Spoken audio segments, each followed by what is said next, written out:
Hello' everyone, পুৱাই গোসাঁইঘৰত চাকি এগছ জ্বলাই মন্দিৰলৈ ওলালোঁ। এয়া দেখিছেনে, তিনিও আমি মন্দিৰলৈ বুলি আগবাঢ়িলোঁ। এয়া আমাৰ বৰগুৰিৰ ফালে এইফালেই যায়। বৰগুৰি আমাৰ ওচৰতে এভাগ শিৱ মন্দিৰ আছে, তিনিও তালৈকে ওলালোঁ দেই। ইফালে গাড়ীখন অকণমান ছুটি হৈছে, ল'ৰাই হাঁহি আহিছে, ঠেলা হেঁচা যিহেতুকে তিনিওটাই উঠিবৰ কাৰণে।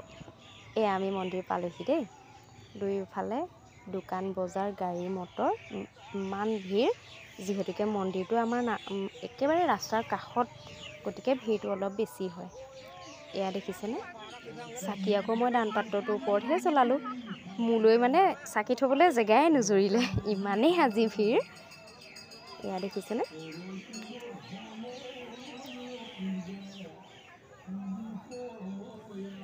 চাকি গছ জ্বলাই হ'লত দেহা আৰু মই দুয়ো গৈ ভিতৰত সেৱা ল'বলৈ বুলি গ'লোঁ। ইমানেই ভিৰ মানে, ৰ'বচোন চাওঁ আহক, দেখিছেনে ইমান ভিৰ, বহুত ভক্তৰ ভিৰ সেৱা কৰিবৰ কাৰণে। যেনে তেনে সুবিধা অকণ লৈ দেহা আৰু মই সোমালোগৈ। পিছে দেখিছেনে কিমান ধুনীয়াকৈ এয়া বাবাৰ ওচৰত সেৱা কৰি আছে চবেই। তাৰপিছত এয়া দেখিছেনে, চাকি দিয়া জেগাকণ জেগাই নাই। এয়া দেখিছেনে ইমান ভিৰ, চাওকচোন। এইফালে কীৰ্তন ঘৰ ভাগ, চৌপাশে ভক্তই ভক্ত। দেখিছেনে ইমান ভিৰ, খুব ধুনীয়া লাগিছে আজি মন্দিৰৰ পৰিৱেশটো।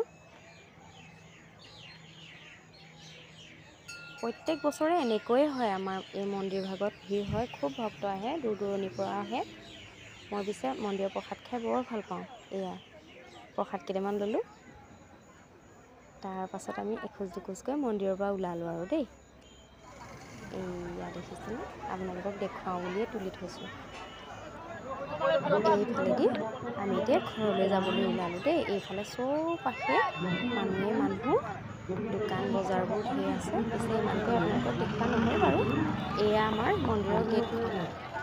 এইফালে দেহা প্ৰসাদ চুবাই আছে নহয়, এইফালে আকৌ এইফালে চাওকচোন, এয়া মন্দিৰ ভাগ দেখিছেনে। এইফালেদি আমি যামগৈ দেই। সকলোলৈকে শিৱৰাত্ৰি শুভেচ্ছা জনালোঁ। Bye bye.